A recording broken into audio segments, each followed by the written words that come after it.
Bonjour à tous et bienvenue à ce dernier cours de notre parcours semestriel sur les livres de sagesse. À tous et à toutes, d'abord j'adresse mes salutations et je vous fais part de ma joie d'avoir pu retrouver un certain nombre d'entre vous à la messe dimanche dernier. C'est une grande joie pour nous, évidemment, d'avoir pu retrouver de façon un petit peu inattendue la présence des fidèles ce week-end dernier. Nous rendons grâce pour la possibilité qui nous a été donnée de célébrer enfin en présence du peuple de Dieu la Sainte Messe. C'est une joie qui nous rappelle aussi l'importance qu'a pour nous l'Eucharistie, source et sommet de la vie de l'Église et de la communauté que nous formons. Cette communauté se nourrit de l'étude, entre autres, de la parole de Dieu, se nourrit aussi de la charité que nous exprimons les uns envers les autres tous les jours.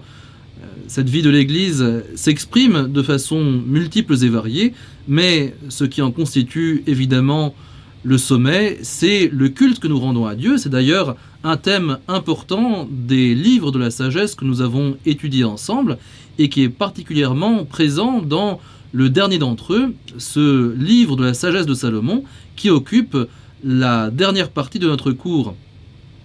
Pour en venir donc à ce qui nous intéresse aujourd'hui, l'étude de ce livre de sagesse, et permettez-moi de faire un bref aparté sur les modalités d'examen qui sanctionnent ce parcours.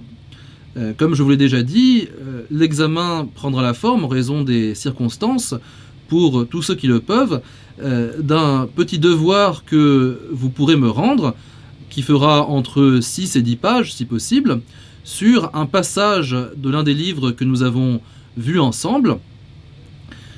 Si vous pouvez rendre compte d'abord du contexte du passage que vous avez choisi, dans la problématique qui est celle des livres de sagesse en général et du livre particulier dans lequel il se trouve, et ensuite rendre compte des différentes modalités, que ce soit rhétorique, poétique, des allusions qui sont placées dans le texte et par lequel l'auteur répond à la problématique qu'il s'est lui-même posée.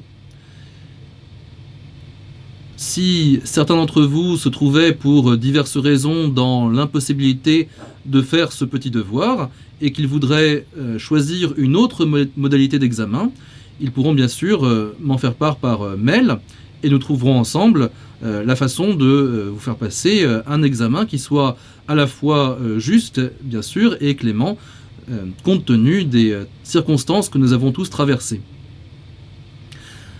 Venons-en maintenant au sujet d'aujourd'hui, à l'étude de la dernière partie du livre de la sagesse.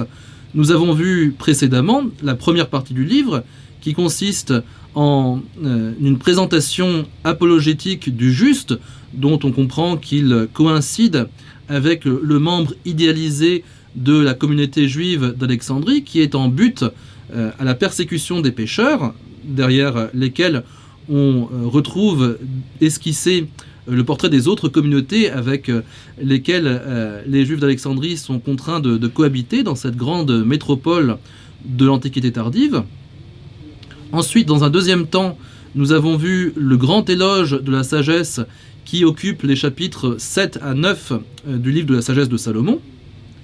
Et aujourd'hui, enfin, nous allons nous pencher de façon plus approfondie sur la dernière partie du livre, des chapitres 10 à 19, qui est occupée par une étude biblique du thème de la sagesse providentielle qui subvient aux besoins de son peuple, et cela est prouvé dans le texte par un certain nombre d'épisodes bibliques qui sont mis en relief, qui sont réécrits de façon à rendre plus évidente la façon dont la sagesse divine a subvenu aux besoins du peuple, notamment pendant le grand cycle fondateur pour le peuple d'Israël de la sortie d'Égypte et de son arrivée en Terre Sainte.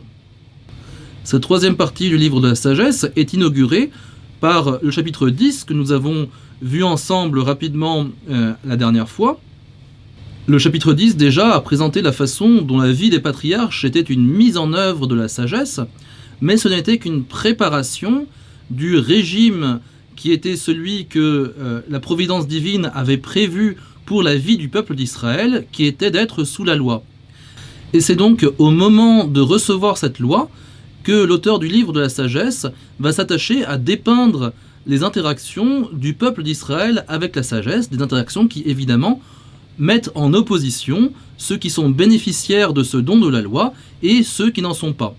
C'est la raison pour laquelle le livre de la sagesse, dans sa dernière partie, va s'organiser en 7 diptyques, 7 tableaux qui mettent en opposition le sort bienheureux des justes qui vivent selon la sagesse, qui s'identifient de plus en plus avec la loi donnée à Moïse, et le sort malheureux des pécheurs qui s'opposent à cette loi, ou en tout cas qui ne la mettent pas en pratique. Nous allons donc étudier le livre de la sagesse selon le plan qui se dessine dans cette dernière partie. Il y a, comme on l'a dit, d'abord le chapitre 10 qui fait figure d'introduction. Ensuite, un premier diptyque qui pose la façon dont le livre de la sagesse va mettre en œuvre cette étude ou ce commentaire biblique, avec les eaux du Nil changées en sang pour le malheur des Égyptiens, qui sont opposées aux eaux jaillies du rocher, destinées à abreuver et faire le bonheur du peuple d'Israël qui reçoit cette eau bienfaitrice. Ensuite, une fois posée la façon dont les choses vont fonctionner, l'auteur du livre va se lancer dans une longue digression, en 2 parties, sur le monothéisme.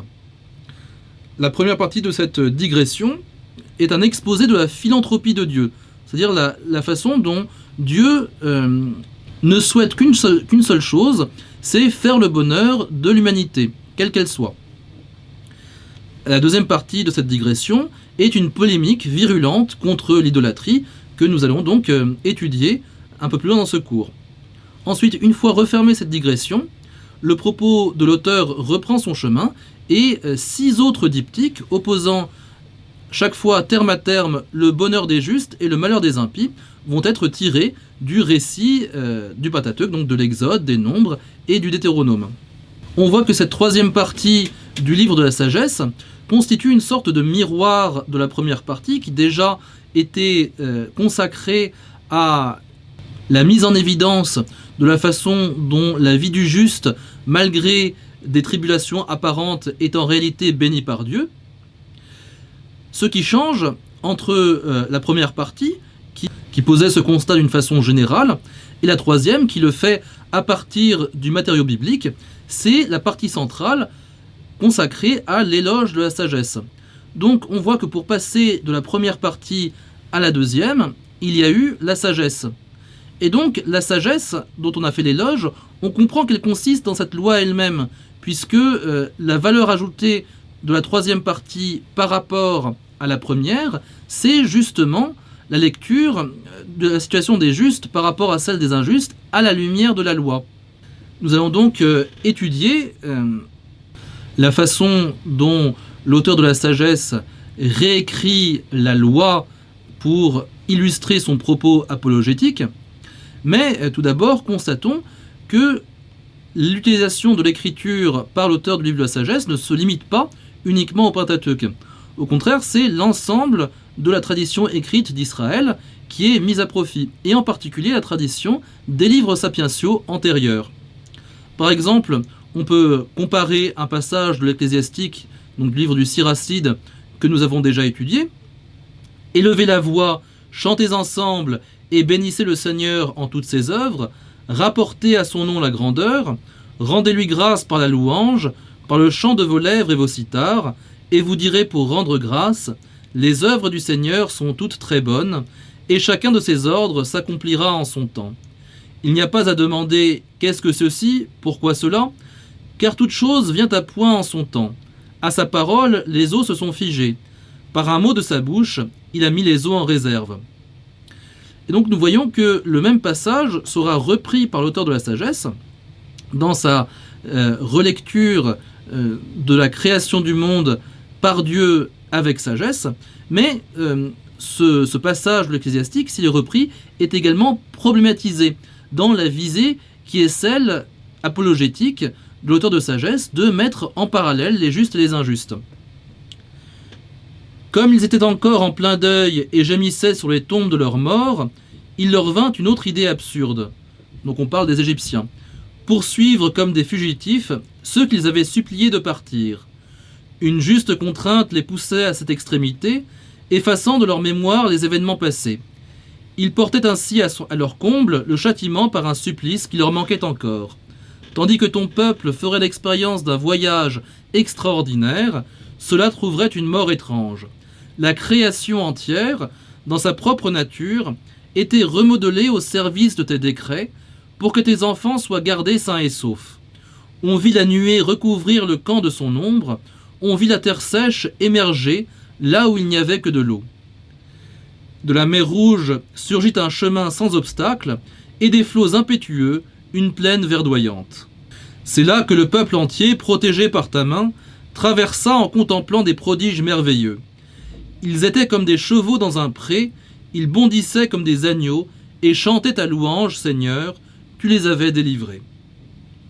Donc l'auteur du livre de la sagesse reprend l'idée de l'ecclésiastique, qui compose un hymne de louange au Créateur, en raison de sa maîtrise de la création, mais montre de surcroît en quoi cette création profite au peuple d'Israël, qui se trouve placé sous la protection de la sagesse divine. Il y ajoute donc un élément d'opposition, en contrastant le sort réservé aux Israélites à celui que rencontrent les Égyptiens. La raison de leur malheur est attribuée à leur opposition à la raison et aux décisions absurdes, c'est-à-dire l'idolâtrie, qui les font s'opposer au Seigneur. Davantage que ses prédécesseurs, donc, le livre de la sagesse est une réécriture systématique du Pentateuque. En cela, l'auteur de la sagesse s'inscrit dans un mouvement littéraire dont nous avons déjà parlé et qui est très répandu à la fin du premier millénaire, où de nombreuses réécritures du Pentateuque sont produites par les différentes communautés et de façon à refléter leurs principales préoccupations, de la sorte que les communautés apocalyptiques dont les écrits sont conservés à Qumran produisent le livre des Jubilés, qui réécrit la Genèse en se focalisant sur l'angélologie, avec aussi le livre qu'on appelle le Pentateuque réécrit, qui se concentre essentiellement sur les questions de pureté religieuse. Et bien de la même façon, le livre de la sagesse va proposer une réécriture du Pentateuque qui se focalise sur la mise en évidence d'une raison divine, manifestée par l'histoire sainte, et vers laquelle doit tendre l'effort intellectuel de l'esprit humain.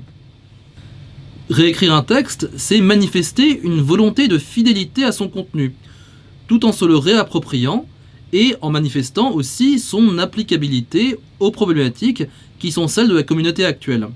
Cela suppose que le texte qui est réécrit est d'une façon ou d'une autre reconnu comme canonique, et les lecteurs sont supposés à même de reconnaître les allusions sans que celles-ci aient besoin d'être explicites. Comme on l'a vu, le public du livre de la sagesse est en grande partie celui de la ville d'Alexandrie, à la fin de l'époque antique, et cela suppose qu'il y avait une connaissance suffisante de cette littérature, même dans les milieux païens, auxquels donc le texte est adressé, puisqu'il est en grande partie apologétique. Et donc ces païens eux-mêmes peuvent se contenter d'allusions qui ne sont pas explicites au livre de l'Ancien Testament. On constate donc que ces païens connaissaient d'une façon suffisante la littérature sacrée d'Israël. Cela, on sait que ce sera vrai par la suite, au début de l'ère chrétienne, lorsque des auteurs comme Cels ou Porphyre écrivent des traités polémiques contre le christianisme et savent citer en détail les différents livres de la Bible.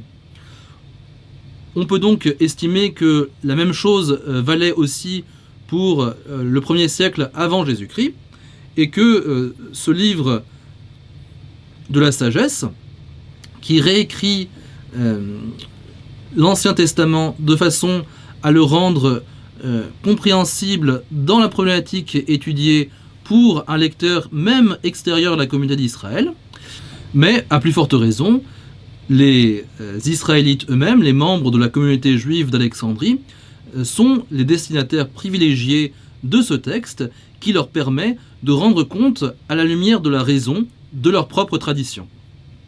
Le premier diptyque, donc, décrit les malheurs qui s'abattent sur les persécuteurs du peuple d'Israël, en l'occurrence les Égyptiens, et la soif provoquée par le changement des eaux du Nil en sang les oppose aux bienfaits reçus par Israël de la part de Dieu, qui les abreuve avec l'eau jaillie du rocher. Comme on l'a dit, ce premier diptyque pose le principe de l'opposition à la lumière du texte qui est relu par le narrateur, entre les justes, représentés par le peuple d'Israël, et les impies, représentés par les Égyptiens. Une fois posé ce principe, va s'insérer la digression qui va donner le sens de tous ces développements bibliques. La digression est là pour montrer que le but du texte est d'orienter le lecteur à la reconnaissance du Dieu unique et à la pratique du monothéisme. La digression commence donc par une captatio benevolentiae, une invitation à la bienveillance du lecteur. Et cette bienveillance est acquise par la reconnaissance de la philanthropie de Dieu, l'amour de Dieu pour ses créatures, sa miséricorde envers même les adversaires du peuple élu, et la modération dans les châtiments qu'il emploie à leur égard. Certes, elle n'était pas embarrassée, ta main toute puissante, elle qui a créé le monde à partir d'une matière informe. Elle aurait pu envoyer contre eux une bande d'ours ou de lions féroces, ou des monstres inconnus et pleins de rage, créés tout exprès, exhalant un souffle de feu, répandant une fumée pestilentielle, ou lançant de leurs yeux de terribles éclairs. Non seulement leurs ravages auraient pu les anéantir, mais leur vision déjà les aurait fait périr d'effroi. D'ailleurs, il aurait suffi d'un souffle pour qu'ils soient renversés, chassés par la justice, dispersés en tous sens par le souffle de ta puissance. Mais toi, Seigneur, tu as tout réglé avec mesure, nombre et poids. Dans ce passage, donc, la philanthropie de Dieu est appliquée aux Égyptiens, adversaires du peuple d'Israël. Au chapitre 12, le même constat de modération de la part du Seigneur est appliqué cette fois aux Cananéens, qui sont les adversaires du peuple d'Israël, une fois que celui-ci sera pénétré dans la terre promise. Israël, donc, est appelé à imiter la modération dont Dieu fait preuve à l'égard de ses adversaires, où qu'ils soient, non seulement ses adversaires passés dans la terre d'Égypte, mais ses adversaires présents dans la terre d'Israël, et par extension, cela s'applique aussi à la communauté d'Alexandrie, à l'époque où le narrateur parle aux Juifs de la communauté égyptienne. Il faut que les Juifs de cette ville fassent preuve de modération, de compréhension vis-à-vis de leurs adversaires présents. Par ton exemple, tu as enseigné à ton peuple que le juste doit être humain. À tes fils, tu as donné une belle espérance. Après la faute, tu accordes la conversion. On voit bien donc le but de cette modération. Comme dit le prophète déjà Ézéchiel, ce n'est pas la mort du pécheur que veut le Seigneur, mais qu'il vive et qu'il fasse pénitence.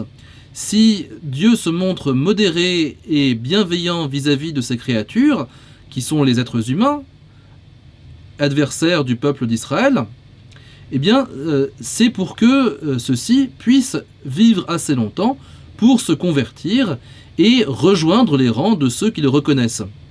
C'est donc une perspective, encore une fois, apologétique qui se dessine derrière cette captatio benevolentiae destinée aux lecteurs païens du livre de la sagesse. La conversion qui est attendue donc du lecteur prend la forme d'un rejet de l'idolâtrie et d'une acceptation du Dieu unique. C'est donc pourquoi les chapitres 13 à 15 sont consacrés à une polémique virulente contre l'idolâtrie qui, après la captatio benevolentiae initiale, donne avec force les raisons pour lesquelles il faut rejeter, au contraire, ce qui est opposé à cette figure du Dieu unique et bienveillant qui attend la conversion du lecteur. Autant le Dieu unique est bienveillant, autant le culte qui lui est rendu est bénéfique pour celui qui s'y engage, autant au contraire, le culte des dieux païens, des dieux polythéistes, non seulement est abominable, mais encore est nuisible pour celui qui le met en pratique et ne conduit qu'à son malheur.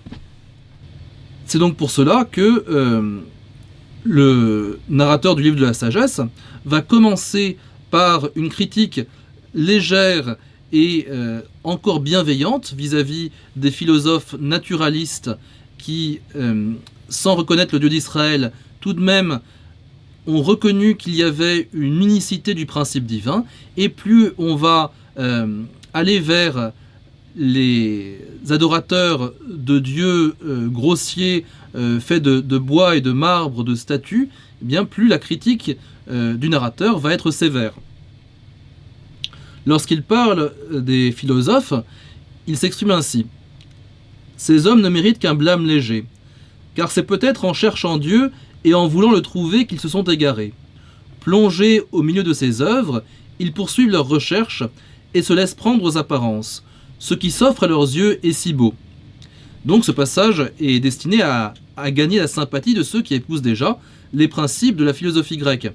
Et on sait que plusieurs branches de la philosophie grecque, notamment les stoïciens, ont déjà reconnu le principe de l'unicité de Dieu. Il y a un seul Dieu, Toen, qui est à l'origine, aux yeux des philosophes stoïciens, de la multiplicité des dieux inférieurs. C'est aussi ce qu'avancent les médio-platoniciens. Il y a un Dieu à l'origine de tout et plusieurs échelons de hiérarchie divine qui aboutissent à ces dieux multiples du polythéisme. Donc, l'auteur du livre de la sagesse va essayer de les ramener vers cette origine, cette source qu'ils ont déjà reconnue. Néanmoins, puisque dans le plan du livre, on est maintenant après le passage qui fait l'éloge de la sagesse, cet éloge qui nous invite à reconnaître dans la loi de Moïse le principe même de la sagesse, eh bien le ton de l'auteur du livre n'est pas aussi bienveillant que dans la première partie, où, comme on l'avait vu, les doctrines des philosophes qui reconnaissent un Dieu unique comme principe sont accueillies avec beaucoup de bienveillance. Ici, il y a toujours une certaine bienveillance vis-à-vis de ces penseurs grecs, mais le ton se mêle d'un certain reproche tout de même. De nature, ils sont inconsistants, tous ces gens qui restent dans l'ignorance de Dieu. À partir de ce qu'ils voient de bon, ils n'ont pas été capables de reconnaître celui qui est. En examinant ses œuvres, ils n'ont pas reconnu l'artisan. Il est important de noter que ce passage de la reconnaissance d'un Dieu unique à la vénération du Dieu spécifiquement d'Israël est présenté comme étant accessible à la raison seule, par le mécanisme de l'analogie, qui est invoqué au verset 5. À travers la grandeur et la beauté des créatures, on peut contempler par analogie leur auteur. Et donc c'est pour cela que la réécriture biblique mise en œuvre dans cette troisième partie du livre passera par une exégèse du livre de la nature, des merveilles de la création, pour reconnaître à leur lumière la vérité des passages bibliques qui seront invoqués en support. Après donc ce blâme léger réservé aux philosophes grecs qui refusent encore de reconnaître dans le Dieu d'Israël ce Dieu un que leurs spéculations ont commencé à entrevoir, le texte va adopter les critiques beaucoup plus féroces qui sont adressées aux adorateurs d'idoles matérielles et qui, pour le coup, reprend le genre littéraire de la critique des idolâtries qui est déjà présent dans les livres prophétiques. Par exemple, dans le psaume 130. Par exemple, dans le livre d'Isaïe, on lit « Ceux qui façonnent des idoles ne sont tous que néants, leurs œuvres préférées ne servent à rien, ce sont des témoins aveugles et sans intelligence, aussi seront-ils couverts de honte. Quelqu'un va-t-il façonner un dieu ou fondre une idole qui ne sert à rien? Voici tous ces adeptes couverts de honte. Leurs artisans ne sont que des humains. Qu'ils se rassemblent tous, qu'ils comparaissent, ensemble ils trembleront, ils seront couverts de honte. Le forgeron fabrique un ciseau sur les braises et le façonne à coups de marteau. Il le fabrique à la force du bras, Puis il a faim, le voilà sans force. Il ne boit pas d'eau, il est épuisé. Le menuisier prend des mesures, il esquisse une idole à la craie, il la travaille à la gouge, il l'esquisse au compas, il la travaille en prenant pour modèle un homme, la beauté d'un être humain, afin qu'elle habite une maison. Il a débité des cèdres, il a pris du rouvre et du chêne, qu'il a laissé croître parmi les arbres de la forêt.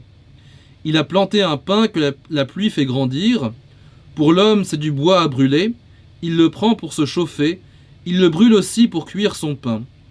Il en fabrique aussi un dieu, il se prosterne, il en fait une idole et s'incline devant elle.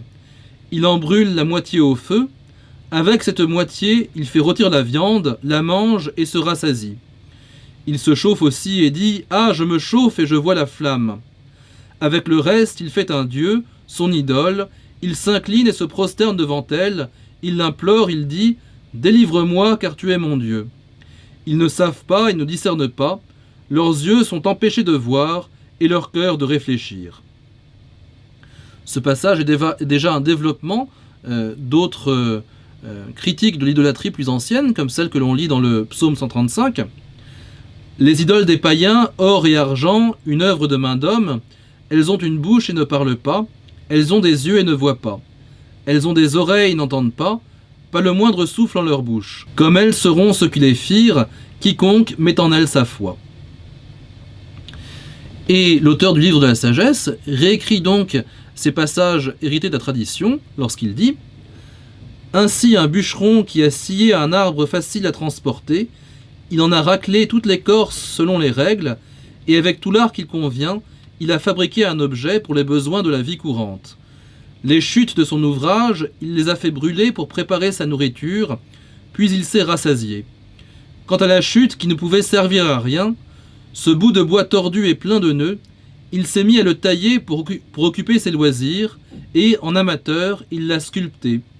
Il lui a donné une figure humaine ou la ressemblance d'un quelconque animal. Il l'a recouvert de vermillon, en passant la surface au rouge. Tous les défauts du bois, il les a recouverts. Il lui a fait une digne résidence et l'a installé dans le mur, bien fixé avec du fer. Il a pris grand soin qu'il ne tombe pas, le sachant incapable de se soutenir par lui-même. Ce n'est en effet qu'une image qui a besoin de soutien. Et pourtant, quand il prie pour acquérir des biens, pour se marier et avoir des enfants, il n'a pas honte de s'adresser à cet objet inanimé. Pour obtenir la santé, il invoque ce qui est faible, pour la vie, il implore ce qui est mort, pour sa sécurité, il supplie la plus totale incompétence. Pour voyager, il recourt à ce qui ne peut faire un pas, et pour son gagne-pain, son ouvrage, l'heureux travail de ses mains, il demande l'efficacité aux mains les plus inefficaces. On voit comment l'auteur du livre de la sagesse reprend et insiste sur les critiques les plus féroces adressées par Isaïe à l'idolâtrie. Isaïe pointait le fait que l'idole est faite du même bois que les objets de la vie courante. L'auteur du livre de la sagesse reprend ce point, mais y ajoute un trait supplémentaire. Non seulement c'est le même bois, mais en plus c'est le bois le plus vil, celui qui ne peut servir à aucun autre usage que le fabricant d'idoles utilise pour sculpter ses objets. Donc c'est un objet inanimé et vil entre tous, qui sert au culte idolâtrique.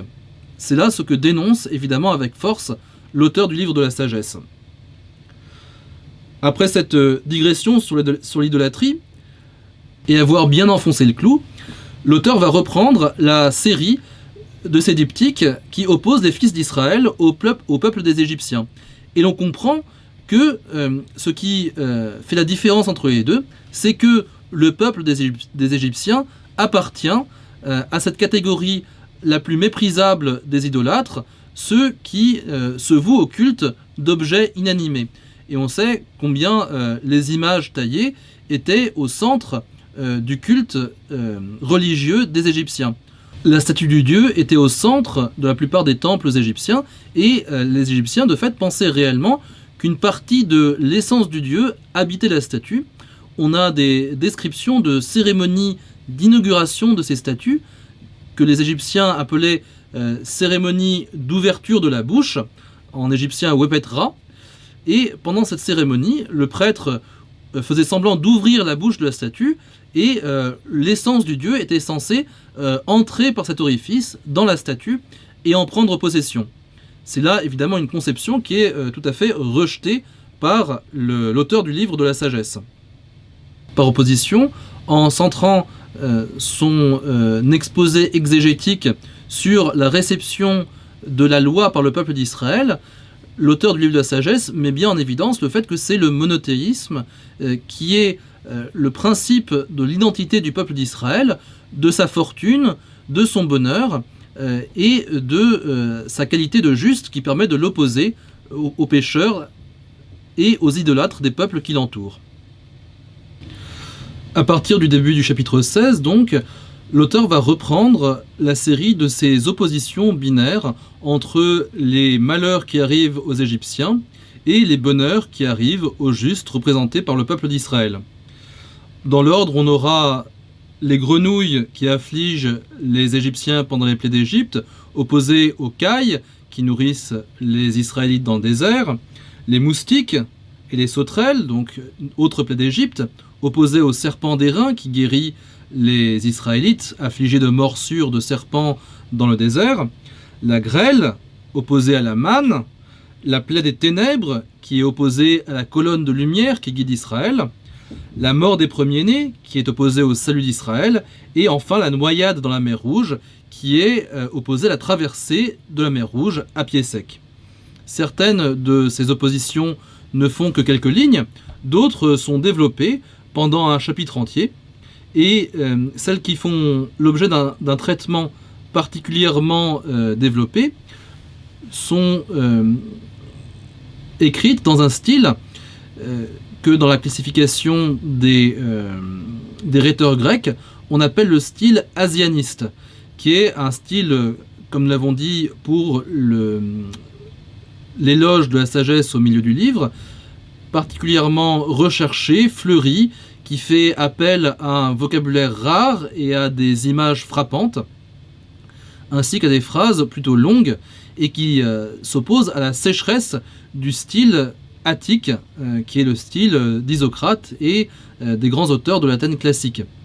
On est dans un style qui est typique du monde hellénistique, qui prépare ce qu'on appellera la seconde sophistique, un grand mouvement littéraire qui fleurit à partir du 1er siècle après Jésus-Christ. Donc l'auteur du livre de la sagesse, toujours, est à la pointe de la sophistication dans l'usage de la langue et de la rhétorique grecque. Dans l'esprit du recentrement sur les traditions propres d'Israël, qui est à l'œuvre dans cette dernière partie du livre, il faut néanmoins se poser la question du genre littéraire auquel appartiennent ces diptyques ou ces oppositions. Beaucoup de commentateurs utilisent le terme de synchriseis, un terme tiré de l'analyse littéraire et rhétorique grecque pour les décrire. Mais à proprement parler, cette figure de style s'applique pour la confrontation dans une phrase de termes singuliers ou de champs lexicaux, moins pour la confrontation d'épisodes entiers. D'autres commentateurs sont sans doute plus proches de la vérité en rapprochant ces diptyques du midrash. Le midrash, qui est une technique d'exégèse qui se développe à partir de l'époque rabbinique, consiste à commenter un passage de l'écriture à partir de passages parallèles. Mais sans doute que la solution optimale est de considérer que dans une fusion entre la mentalité juive et la pratique grecque, dans ce qui est typique d'ailleurs de la synthèse hellénistique, on a un genre littéraire tout à fait particulier et qui est à la rencontre de ce qui se fait dans le monde sémitique et dans le monde grec. En effet, contrairement à la pratique du midrash qu'on connaît par la littérature rabbinique, qui est extrêmement concise, volontairement absconse même souvent, jusqu'à l'obscurité, l'auteur du livre de la sagesse se montre particulièrement grec dans son traitement, en développant ce style fleuri, donc typique de la littérature hellénistique, le style asianiste, et qui est en net contraste avec la sobriété autant des rabbins de l'époque talmudique que des orateurs attiques de l'Athènes du 5e siècle avant Jésus-Christ. On peut prendre un exemple particulièrement frappant de ce style fleuri lorsque l'on observe le traitement de l'épisode de la grêle opposée à la manne. Les impies qui refusaient de te connaître furent soumis au fouet par la force de ton bras, pourchassés par des pluies étranges, des grêles, d'impitoyables trombes d'eau, et dévorés par le feu. Le plus extraordinaire, c'est que ce feu redoublait d'énergie au milieu de l'eau qui aurait dû l'éteindre. L'univers se pose en défenseur des justes. Tantôt la flamme se faisait douce pour ne pas consumer les bêtes envoyées contre les impies, et à ce spectacle, il pouvait se reconnaître poursuivi par un jugement divin. Tantôt la flamme flambait jusqu'au milieu de l'eau, excédant le pouvoir habituel du feu pour ravager les produits d'une terre injuste. À l'inverse, tu donnais à ton peuple une nourriture d'ange, tu envoyais du ciel un pain tout préparé, obtenu sans effort, un pain aux multiples saveurs qui comblait tous les goûts, substance qui révélait ta douceur envers tes enfants, qui servait le désir de chacun et s'accordait à ses vœux. Elle était neige et glace, mais résistait au feu et ne fondait pas, pour leur faire savoir que le feu avait flamboyé dans la grêle et lancé des éclairs dans la pluie, afin de ravager les récoltes de ses ennemis. Donc on voit comment l'auteur exploite le pouvoir évocateur et symbolique des épisodes bibliques en le traitant selon les normes de la rhétorique grecque. Ces relectures symboliques du récit déjà connu, qui en approfondissent le sens, finissent par prendre le pas sur la simple opposition binaire entre Israélites et païens. En effet, l'approfondissement de la relation personnelle avec Dieu prend le pas sur le simple objectif apologétique, et de plus en plus à mesure qu'on progresse dans le livre. Ça passe par un jugement moral sur les Israélites qui n'est pas simplement en noir et blanc. Il ne cache pas que les Israélites eux-mêmes ont parfois mérité le châtiment divin. Et même quand s'abattit sur les tiens la fureur terrible de bêtes venimeuses, lorsqu'ils périssaient sous la morsure de serpents tortueux, ta colère ne persista pas jusqu'à la fin. Et à l'inverse, il reprend à leur sujet le thème de la miséricorde qui précédemment était réservé aux ennemis d'Israël. Tes fils en revanche, même la dent des serpents venimeux n'a pu les vaincre, car ta miséricorde est intervenue et les a guéris. Afin de se rappeler tes paroles, ils étaient piqués par l'aiguillon, puis aussitôt délivrés, pour qu'en évitant de tomber dans un oubli profond, ils restent attentifs à ton action bienfaisante. Ni plante ni onguent ne leur fut remède, mais ta parole, Seigneur, elle qui guérit tout. Donc au fur et à mesure que le livre progresse, on voit que les catégories sont un peu brouillées. Les Israélites deviennent bénéficiaires de la miséricorde. On voit qu'ils ne sont pas parfaits, qu'ils ont besoin aussi de la conversion à laquelle Dieu les appelle.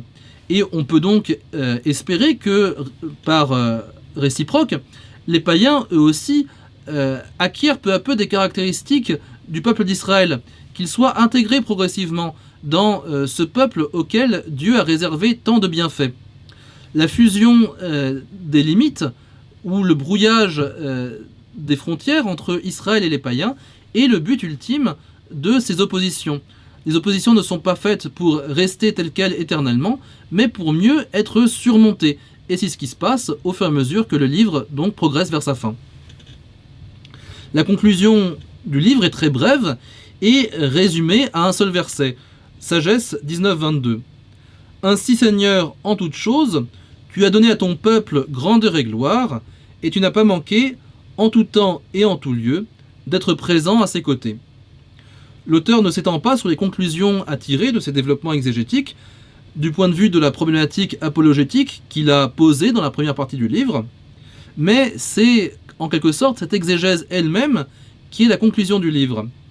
Par la réécriture du Pentateuque, il signale que la Torah est le point ultime de la recherche de la sagesse, sur laquelle on peut revenir indéfiniment dans un approfondissement toujours croissant du sens symbolique de la loi. Ces richesses symboliques de la loi qui sont la véritable conclusion du livre. Le livre de la sagesse et plus globalement l'exégèse alexandrine, dont Philon d'Alexandrie, par exemple, est un autre grand représentant, est aussi un précurseur de l'exégèse allégorique qui sera la base de l'approche patristique de la Sainte Écriture. Du point de vue du projet sapientiel, donc, le livre de la sagesse de Salomon, tel qu'on le trouve dans le canon retenu par l'Église des 5 grands livres de sagesse, constitue le point d'orgue de ce mouvement de la littérature sapientielle qui consiste à opérer une grande synthèse de la sagesse des nations avec la sagesse d'Israël, pour mieux reproposer à ces nations la loi d'Israël comme parole à valeur universelle, parlant au cœur de chacun et l'amenant à une relation personnelle au Dieu qui se révélait à Moïse. Au terme de ce parcours, dans le corpus des livres sapientiaux, nous pouvons nous remémorer le chemin que nous avons parcouru depuis le livre de Job, qui, au VIe siècle environ avant Jésus-Christ, après la catastrophe de l'exil, tentait de refonder la relation d'Israël à sa tradition religieuse en intégrant dans celle-ci l'apport des peuples environnants, faisant une synthèse de toute la littérature du bassin méditerranéen antique consacrée à la question du mal. Le livre des Proverbes, à sa suite, a continué cette entreprise de rassembler la sagesse d'Israël avec celle des peuples qui l'environnaient, tout en faisant du cœur de son texte la sagesse populaire d'Israël, telle que transmise dans les proverbes ayant une origine populaire et orale, transposée à une forme poétique. Ensuite, les livres du Qoéleth et du Siracide ont repris le flambeau tout en se confrontant à la problématique nouvelle de la sagesse grecque qui était émergée entre-temps qui avait émergé entre-temps et faisait figure qui avait émergé entre-temps et menaçait de disputer le droit à l'hégémonie culturelle qui avait émergé entre-temps et dont l'hégémonie culturelle menaçait de mettre en échec le projet d'Israël d'être le point focal de la sagesse des nations. Enfin, le livre de la sagesse de Salomon, écrit directement en grec par la communauté juive d'Alexandrie pour cette ville au profil religieusement et philosophiquement multiculturel, est l'aboutissement ultime de ce projet sapientiel consistant à récupérer la sagesse des nations, la fondre avec celle d'Israël et la reproposer dans une perspective apologétique à l'ensemble de l'humanité. C'est ainsi que les livres de sagesse, avec leurs réflexions sur l'articulation entre universel et particulier, rendent effective la vocation d'Israël à être la lumière des nations et sont une passerelle indispensable et incontournable entre l'Ancien et le Nouveau Testament, entre l'histoire de la révélation du Dieu unique à un peuple particulier et l'ordre donné par le Christ à ses disciples: allez de toutes les nations, faites des disciples et baptisez-les au nom du Père et du Fils et du Saint-Esprit, faisant de l'ensemble de l'humanité un seul peuple fondé sur celui d'Israël. Merci à chacun, à chacune d'entre vous pour l'attention que vous avez consacrée à ce fascinant corpus sapientiel au cours de ce semestre qui a été marqué par les événements que nous avons traversés. Merci d'avoir tenu bon jusqu'à la fin de ce parcours. J'aurais aimé pouvoir consacrer évidemment plus de temps à chacun de ces livres qui constituent un univers fascinant et multiforme. J'attends avec intérêt vos réactions et pour ceux qui suivent ces cours dans le cadre de l'ISSR, j'attends vos devoirs qui seront sans doute passionnants et qui me permettront de voir l'intérêt que vous avez apporté à cette étude des livres sapientiaux. À tous, je dis bon courage pour la suite. Merci encore une fois pour votre attention et quelles que soient les circonstances dans lesquelles nous nous reverrons, à bientôt et Dieu vous garde.